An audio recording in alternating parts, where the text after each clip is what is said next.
बिस्मिल्लाहिर्रहमानिर्रहीम। आज हम पढ़ेंगे सारफ के तवाज़ुन की तशरीह। कल हमने सारफ का तवाज़ुन देखा था, इसकी हम वजाहत करेंगे। सारफ के तवाज़ुन की वजाहत के लिए हमारे पास एक मिसाल है।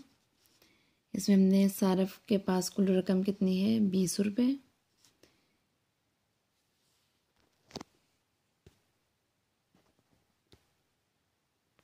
एक्स शय की कीमत कितनी है, फ़ी इकाई कीमत, यानी एक्स शय की एक चीज़ की कीमत 4 रुपये है।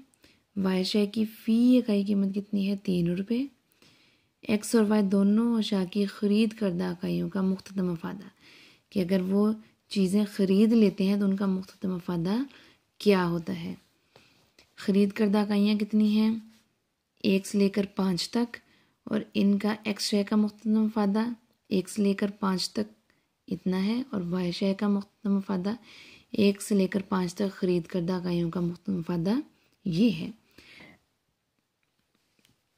सारफ को अपनी रकम दोनों शाह पर इस तरह खर्च करनी चाहिए कि ख़रीद करदा अशिया का कुल फ़ायदा ज़्यादा से ज़्यादा हो। इस मकसद के लिए उसे क्या करना पड़ेगा, जो हमने उसको एक तरीका बताया है, फार्मूला, उसको इस हिसाब से अपना ख़र्च करना चाहिए। इस मकसद के लिए सारफ 20 रुपये कैसे खर्च करता है कि उसको एक्स शय का मुख्तता मफादा, यानी इस शय का मुख्तता मफादा वाई शय के मुख्तता मफादे के बराबर हो, और इसके साथ साथ इनकी कीमतें भी। इस असूल के पेश नज़र, क्योंकि सिर्फ इसी सूरत में दोनों अशिया का ख़रीद करदा इकाइयाँ सारफ को ज़्यादा से ज़्यादा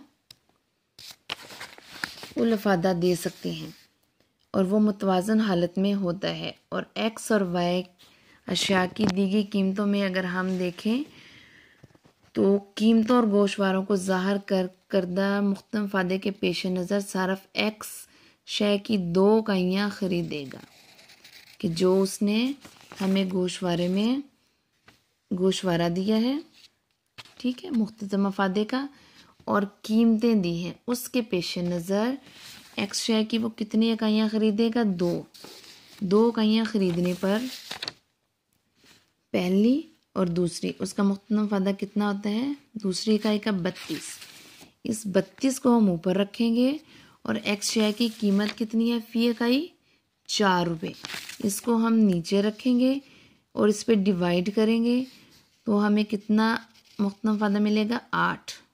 एक्स शय का मुख्तता मफादा कितना होगा, 8।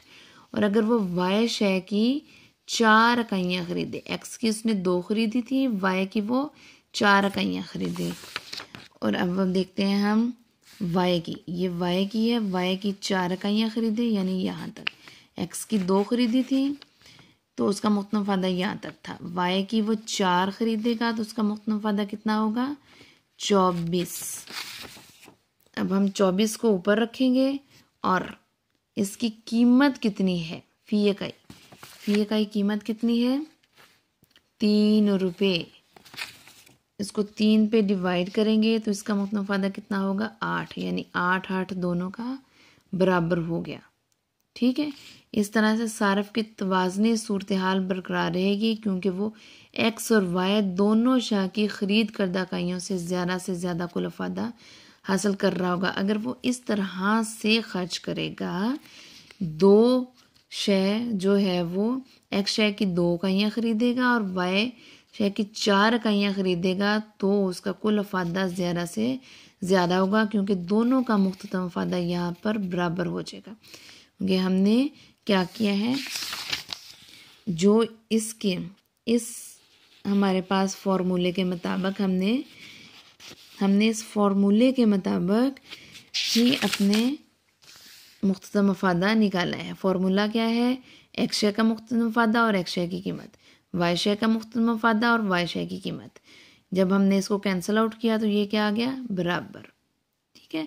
इसका मतलब है ये इसकी तवाज़ुनी कैफियत है, और ये इसको बताती है कि उसने इसी तरह से खर्च करने हैं अपने पैसे। अब ये देखते हैं कि सारफ अगर एक्स शय की 2 और वाई शय की 4 इकाइयाँ ख़रीदता है तो इसका कुल ख़र्चा कितना होगा। हमारे पास पैसे कितने थे, 20 रुपये। अब हम ये देखना चाहते हैं कि जिस जगह पर हमने अपना मुख्तता मफादा बराबर किया है, क्या उस पर हमारा ख़र्चा भी उतना ही हुआ है जितने हमारे पैसे थे। एक्स शय की 2 इकाइयाँ खरीदने पर कुल खर्च कितना होगा। खरीद करदा इकाइयाँ कितनी हैं 2। कितनी खरीदी हैं हमने 2 इकाइयाँ और इसकी कीमत कितनी है 4 रुपये। जब 1 इकाई खरीदने पर 4 रुपये खर्च आता है तो 2 इकाइयाँ खरीदने पर कितना आएगा 8 रुपये। यानी 1 इकाई खरीदेंगे तो वो कितने की होगी, 1 इकाई कितने की होगी 4 रुपये की, और जब हम 2 इकाइयाँ खरीदेंगे कितने की होगी 8 रुपये की। इसी तरह वाई की जब हम 4 इकाइयाँ खरीदेंगे तो उस पर खर्चा कितना आएगा। खरीद करदा इकाइयाँ कितनी हैं 4, कीमत कितनी है 3, यानी 1 खरीदेंगे तो हमें कितने की मिलेगी 3 रुपये की, और अगर हम वही 4 खरीदेंगे तो कितने की हो जाएंगे 12 रुपये की। अब इन दोनों पर हमारे कितने पैसे खर्च हुए, एक्स और वाई दोनों शय का कुल खर्च कितना हुआ 8 जमा 12 कितना हो गया 20। 8 को जब हम 12 पे जमा करेंगे कितना हो गया 20। लिहाजा साबित हो गया कि सारफ के पास कुल 20 रुपये एक्स और वाई दोनों शय पर वो खर्च कर चुका है। लिहाजा अब दोनों शय की खरीद करदा इकाइयों का कुल अफादा कितना होगा। कुल अफादे का हिसाब हम कैसे लगाएंगे। एक्स शय की 2 इकाइयाँ खरीदने का कुल अफादा, हमारे पास टेबल है, टेबल के ऊपर उसने एक्स शय की कितनी इकाइयाँ खरीदी थी 2। तो इनका कुल अफादा कैसे हम निकालते हैं, जब हम मुख्तलिफ अफादे को जमा करते हैं। यहाँ पे हम जमा करेंगे 34 जमा 32 कितना हो जाएगा 66। इसी तरह वाई शय की 4 इकाइयाँ खरीदने से कुल अफादा कितना होगा। हमारे पास वाई शय का कुल अफादा कितना है, हम इसको जमा कर लेंगे। कैसे, ये देखें यहाँ पे जमा हुआ कितना है 108। अब दोनों का कुल अफादा हमने अलग अलग निकाल लिया है। इन दोनों के कुल अफादों को हम जमा करेंगे तो हमारे पास कितना आ जाएगा कुल अफादा 174। चूँकि सारफ मतवाजन हालत में है इसलिए 174 इसका कुल अफादा ज़्यादा से ज़्यादा है।